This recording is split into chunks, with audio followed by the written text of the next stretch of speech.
Now the word of the Lord came to Jonah the son of Amittai, saying, Arise, go to Nineveh, that great city, and call out against it, for their evil has come up before me. But Jonah rose to flee to Tarshish from the presence of the Lord. He went down to Joppa and found a ship going to Tarshish.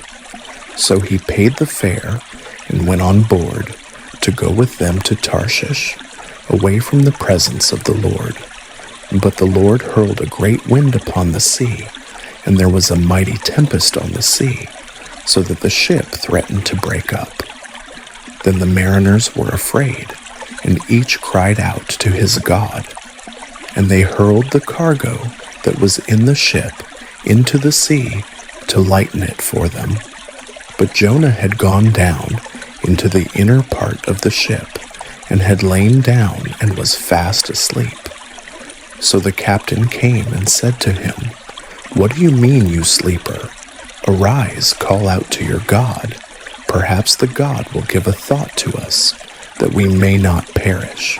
And they said to one another, Come, let us cast lots, that we may know on whose account this evil has come upon us. So they cast lots, and the lot fell on Jonah.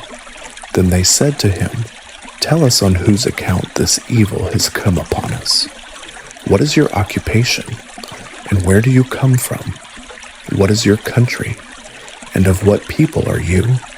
And he said to them, I am a Hebrew, and I fear the Lord, the God of heaven, who made the sea and the dry land.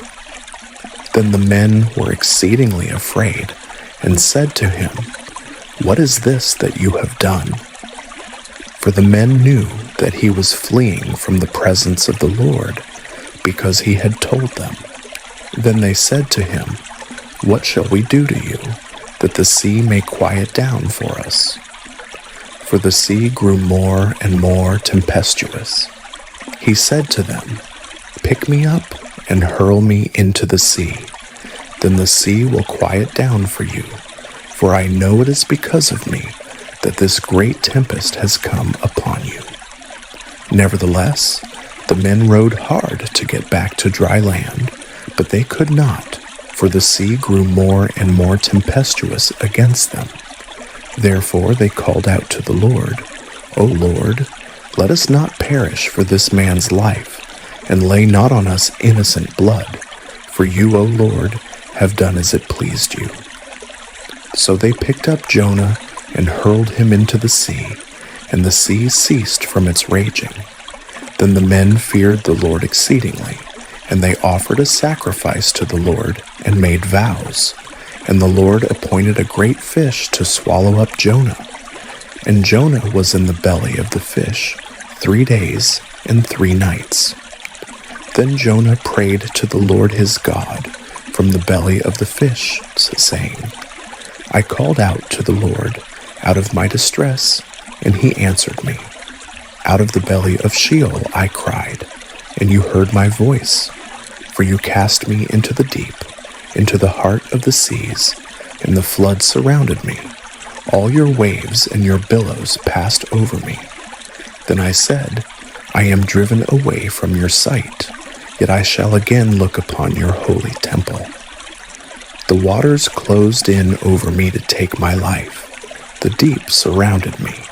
Weeds were wrapped about my head at the roots of the mountains. I went down to the land, whose bars closed upon me forever. Yet you brought up my life from the pit, O Lord my God. When my life was fainting away, I remembered the Lord, and my prayer came to you, into your holy temple.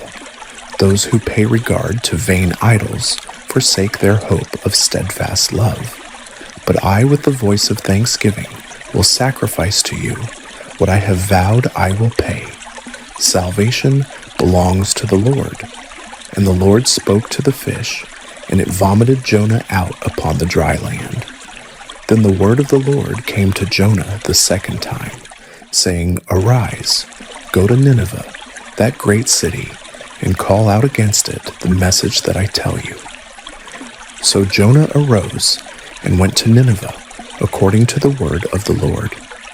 Now Nineveh was an exceedingly great city, 3 days' journey in breadth. Jonah began to go into the city, going a day's journey. And he called out, Yet 40 days, and Nineveh shall be overthrown. And the people of Nineveh believed God. They called for a fast and put on sackcloth, from the greatest of them to the least of them. The word reached the king of Nineveh, and he arose from his throne, removed his robe, covered himself with sackcloth, and sat in ashes. And he issued a proclamation and published through Nineveh, By the decree of the king and his nobles, let neither man nor beast, herd nor flock taste anything. Let them not feed or drink water, but let man and beast be covered with sackcloth, and let them call out mightily to God. Let everyone turn from his evil way and from the violence that is in his hands. Who knows? God may turn and relent and turn from his fierce anger so that we may not perish. When God saw what they did, how they turned from their evil way, God relented of the disaster that he had said he would do to them, and he did not do it. But it displeased Jonah exceedingly, and he was angry. And he prayed to the Lord and said, O Lord, is not this what I said when I was yet in my country? That is why I made haste to flee to Tarshish, for I knew that you are a gracious God and merciful, slow to anger, and abounding in steadfast love, and relenting from disaster. Therefore now, O Lord, please take my life from me, for it is better for me to die than to live. And the Lord said, Do you do well to be angry? Jonah went out of the city and sat to the east of the city and made a booth for himself there. He sat under it in the shade till he should see what would become of the city. Now the Lord God appointed a plant and made it come up over Jonah, that it might be a shade over his head to save him from his discomfort. So Jonah was exceedingly glad because of the plant. But when dawn came up the next day, God appointed a worm that attacked the plant, so that it withered. When the sun rose, God appointed a scorching east wind, and the sun beat down on the head of Jonah, so that he was faint. And he asked that he might die, and said, It is better for me to die than to live. But God said to Jonah, Do you do well to be angry for the plant? And he said, Yes, I do well to be angry enough to die. And the Lord said, You pity the plant, for which you did not labor, nor did you make it grow, which came into being in a night and perished in a night. And should not I pity Nineveh, that great city, in which there are more than 120,000 persons who do not know their right hand from their left, and also much cattle?